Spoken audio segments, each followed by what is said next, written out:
वादळी पावसात नुकसानग्रस्त गुरुराज कांबळे यांना मित्रपरिवार व नागरिकांकडून 1,03,700 रुपयांची मदत। 13 मे रोजी झालेल्या वादळी वाऱ्यामुळे मोठे नुकसान झालेल्या गुरुराज कांबळे यांना मित्रपरिवार आणि पूर्व भागातील नागरिकांनी मदतीचा हात पुढे केला आहे। नैसर्गिक आपत्तीमुळे घराचे व इतर साहित्याचे नुकसान झाल्यानंतर विविध स्तरातून त्यांना आर्थिक मदत देण्यात आली। या मदत उपक्रमात सर्व वर्गमित्र, सामाजिक कार्यकर्ते तसेच स्थानिक नागरिकांनी पुढाकार घेत एकूण 1,03,700 रुपयांची आर्थिक मदत गुरुराज कांबळे यांच्याकडे सुपूर्द केली। यावेळी तानाजीराव पाटील, माणिकदादा आवळेकर, सुहास कुंडले, उपसरपंच बटू सुतार यांच्यासह पूर्व भागातील अनेक नागरिक उपस्थित होते। आपत्तीच्या काळात समाजाने एकत्र येत मदत करणे हीच खरी माणुसकी आहे, अशी भावना उपस्थितांनी व्यक्त केली। या आर्थिक मदतीमुळे गुरुराज कांबळे यांच्या कुटुंबाला मोठा दिलासा मिळाला असून नागरिकांनी दाखवलेल्या सामाजिक बांधिलकीचे परिसरात कौतुक होत आहे। गुरुराज कांबळे हा आमचा वर्गमित्र 13 तारखेला जे वादळी वारा पाऊस झाला त्यामध्ये त्याच्या घराचं छत पूर्णपणे उडून गेलं आणि घरामध्ये पाणी वगैरे आर्थिक नुकसान भरपूर झालेलं होतं। त्याला जेव्हा आम्ही भेटायला आलो त्यावेळी बघितलं तर खूप वाईट दयनीय अवस्था होती। गुरुराज हा आमचा वर्गमित्र आहे आणि त्यानं पूर्ण हालाकीतनं पूर्ण स्वतःच्या जीवावर राबून पोरगा निर्व्यसन्या कष्टानं त्यानं घर बांधलेलं, ते सगळं आम्ही बघितलेलं। त्यांचं आत्ताच 1-1.5 वर्षापूर्वी लग्न झालं आहे, त्याला आता एक 15 दिवसापूर्वी मुलगी झाल्या। ह्या सगळ्या गोष्टीचा विचार केला आम्ही, आमच्या सगळ्या मित्रांनी विचार केला आणि आम्ही पहिल्यांदा ठरवलं सर्वांनी की आपण एक 25,000ची आर्थिक मदत करायची। असं म्हणत सगळ्यांनी पैसे गोळा केले तर जवळजवळ आमचे 27-28 हजार रुपये झाले। आमचे मित्र समाजसेवक माणिकदादा आवळेकर त्यांनी एक 10,000 रुपये दिले। 10,000 रुपये दिल्यावर आम्ही सर्वांनी ठरवलं की बाबा आपण आता 51,000 रुपयाची मदत करायची। मग आम्ही थोडं करत 57,000 रुपये गोळा झाल्यानंतर आम्ही आप्पांना भेटलो। आप्पांनी पण भरीव मदत केली।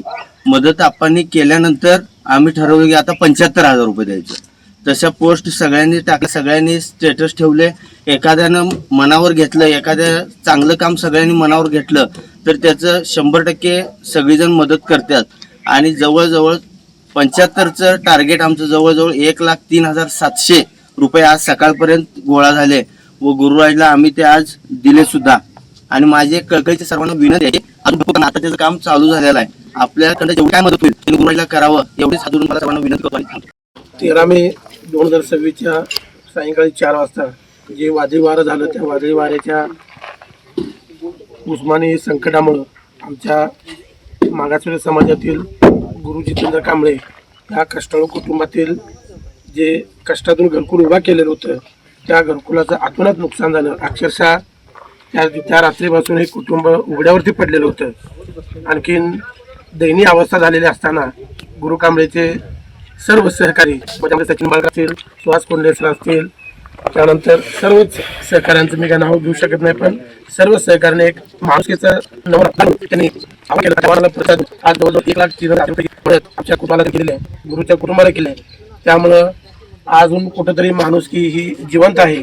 आणखी अशाच पद्धतीनं पुढील कालावधीत सुद्धा ह्या सर्व सहकार्याने असं त्यांची युनिटी टिकवून ठेवावी, जेणेकरून आजच्या या स्पर्धेच्या धावत्या युगामध्ये माणुसकी लोप पावत चालली असताना आणि एका मागासवर्गीय कुटुंबाला त्यांनी आम्हाला एवढी मोठी मदत केली। त्यामुळे मी माझ्या बौद्ध समाजाच्या वतीनं मी सर्व या मित्रपरिवारांचं मी आभार मानतो। आणखीन परत एकदा त्यांचं मी मदत केल्याबद्दल आम्ही त्यांचं ऋणी आहोत असं मी आज इथं सांगू इच्छितो। आम्ही तर ठेवलेले सलगर गावामध्ये 13 तारखेला सायंकाळी वादळी वाऱ्यानं सलगर आणि आसपासच्या सगळ्याच गावामधून एक फार मोठं वादळी वारं निर्माण झालं आणि या वादळी वाऱ्यामध्ये सलगर किंबहुना मिरज पूर्व भागामधल्या सर्वच माणसांचं, घरांचं, त्याचबरोबर झाडांचं मोठ्या प्रमाणामध्ये नुकसान झालं। आणि सलगर गावामध्ये या ठिकाणी गुरु कांबळे, जितेंद्र कांबळे यांच्या कुटुंबाचं सगळ्यात जास्त नुकसान या कुटुंबाचं झालेलं आहे. फार कष्टाळू कुटुंब आहे. कष्टामधून नुकतंच त्यांनी घर बांधलं होतं आणि या घराचं सगळंच पत्र जवळजवळ इथून 300-400 फुटावरती जाऊन पत्र अंगल सगळा सांगाडा जाऊन बाहेर पडला. अशा अनेक जणांचं नुकसान झालेलं आहे, पण सगळ्यात जास्त नुकसान या कुटुंबाचं झालं. या गुरु कांबळे आणि त्यांची जे काही सहकारी आहेत, सचिन कांबळे, सचिन निंबाळकर, त्याचबरोबर राहुल जाधव, सागर आटपाडकर, सुहास कोल्हे सर, अरुण कांबळे सर, बरीचशी त्यांची जे काही जेवढी सहकारी आहेत त्या सगळ्या सहकाऱ्यांनी नुकतंच जाऊन तुझं नुकसान झालं हे न म्हणता कुठंतरी 2 रुपये गोळा करून त्यांना त्या कुटुंबाला आधार देण्याच्या दृष्टीनं या ठिकाणी सगळ्या त्यांच्या युवकांना सहकाऱ्यांना आव्हान केलं आणि बघता बघता 1,03,700 रुपये या ठिकाणी रक्कम गोळा झाली आणि ती रक्कम आता नुकतीच त्यांना दिलेली आहे. आणि हा फार मोठा आधार या रकमेमधून त्यांना मिळाला आहे असं म्हटलं तर वावगं ठरणार नाही. मी तर असं म्हणेन की गुरु कांबळे आणि त्यांच्या सहकार्याने ही जी काही मदत केलेली आहे त्याचा आदर्श इतर गावामधल्या सर्वांनी जर घेतला तर नक्कीच त्या कुटुंबाला फार मोठा आधार मिळाल्याशिवाय राहणार नाही. शासन पातळीवरती जरी नुकसान भरपाईचे पंचनामे केले असले आणि नुकसानीसाठी जरी आम्ही प्रयत्न करत असलो तर शासन दरबारी एवढी मोठी मदत मिळेलच असंही काही सांगता येणार नाही. जरी मिळाली तर ती वेळेत पण मिळणार नाही. आणि आता खऱ्या अर्थानं त्यांना पैशाची फार मोठी गरज आहे आणि ही गरज पाहता या सहकार्याने जी काही सगळ्यांच्याकडून आव्हान करून मदत जी गोळा केली 1,03,700 रुपयाची, ही फार मोठी मदत आहे. आणि या सहकाऱ्यांचा सर्वांनीच आदर्श घेण्यासारखं काम या सगळ्या सहकाऱ्यांनी केलेलं आहे. भविष्यकाळामध्ये सुद्धा असंच आपण एक गाव म्हणजे कुटुंब समजून काम केलं तर नक्कीच शासनाच्या मदतीची सुद्धा फार मोठी काही गरज लागणार नाही. आणि सगळी मिळून गावातली सगळीच मिळून येणाऱ्या संकटाला तोंड द्यायचं म्हटलं तर काय फार मोठी अडचण राहणार नाही. आणि मी या सलगर गावचा नागरिक या नात्यानं गुरु कांबळे त्यांच्या सर्व सहकार्याने जे काही मोठं काम या ठिकाणी मदतीचं केलेलं आहे त्या सर्वांनाच या ठिकाणी शुभेच्छा देतो.